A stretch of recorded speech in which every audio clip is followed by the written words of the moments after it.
BPF राजखान्थि हान्जानाव candidate गैला एबा बिजाथि गैला एबा मानसियानो गैला जायनि थाखाय बे समाव मन्थ्रियानो काउन्सिलाव बा काउन्सिल बिसायख'थियाव ओंखारनो गोनां जादों। खुलुमबाय स्टुडिअ दं आङो राकेश रामसियारि बे समाव बिटिआरनि लेङाइ गाहाय मावफुं सोद्रोमा गबिन्द चन्द्र बसुमतारी बिथाङा BPF राजखान्थि हान्जानि बिजाथिलाइ बे बिजाथिलाइखौ फोसावनायखौ लानानै गोख्रों फिनजाथाय होदों जे बे समाव बिटिआरनि जे भैरबकुन्द बियाब बै भैरबकुन्द बियाबाव मोनसे समनि आसामनि मन्थ्रि बिथां रियन दैमारी बे रियन दैमारीखौ बिजाथि महरै फसंदों BPF राजखान्थि हान्जाया आरो बे बाथ्राखौनो फिनजाथाय होदों बिथां लेङाइ गाहाय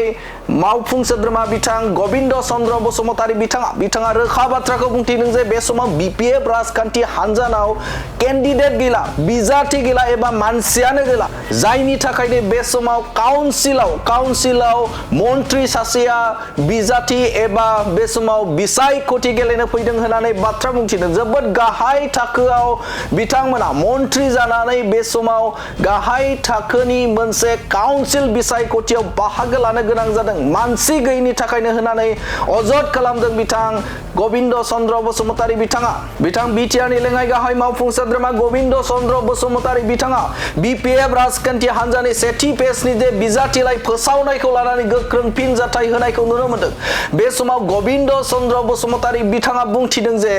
बे समाव सासे मन्थ्रिया जे काउन्सिलनि मोनसे बिसायख'थि बे बिसायख'थियाव काउन्सिलनि मोनसे बिसायख'थियाव माबोरै बाहागो लाफैनो हाखो जोबोद मोनसे गाहाय थाखोआव बिथांमोना दावख्लायबाय मानसि गैयिनि थाखाय केन्डिडेट गैयिनि थाखाय बेफोरबायदि बिथांमोना हाबा मावदों होननानै बाथ्रा बुंथिदों। सासे मन्थ्रिया बे समाव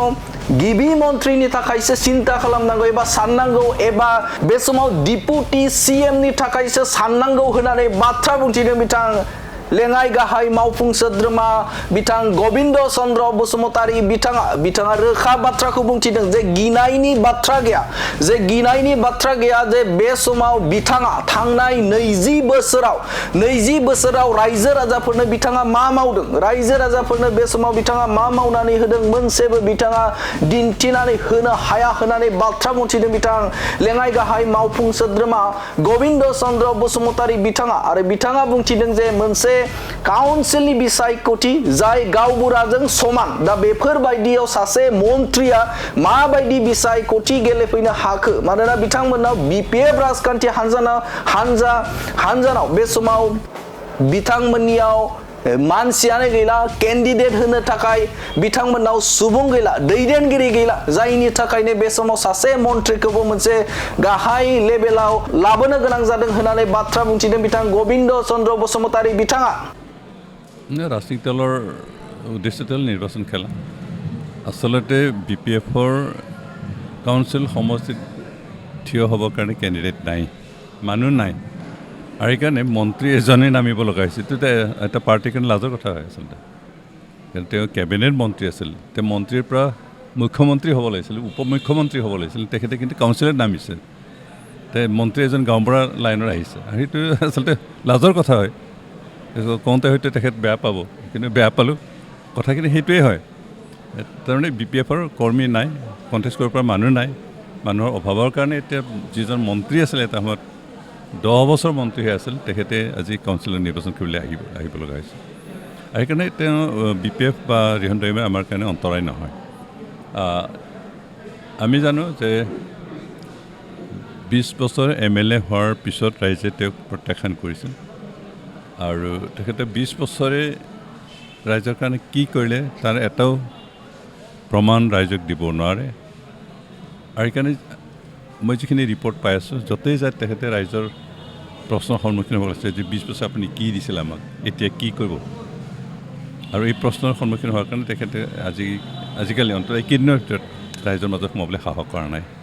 সেইকাৰণে আমি ভয় কৰা নাই খেলক ডেমক্ৰেচি যিহেতু চবৰে খেলাৰ অধিকাৰ আছে আমি তেখেত খেলাটো আমি বেয়া পোৱা নাই আমি আহ্বানেই জনাইছোঁ আহক খেলক যেহেতু গণতন্ত্ৰত হাৰা জিকাটো টকাৰ জোৰত নহয় গাৰ জোৰেৰেও নহয় ৰাইজৰ সমৰ্থনৰ ওপৰতে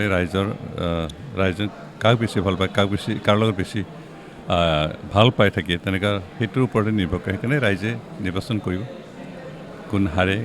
কোন জিতে তাৰ উত্তৰটো ৰাইজেহে দিব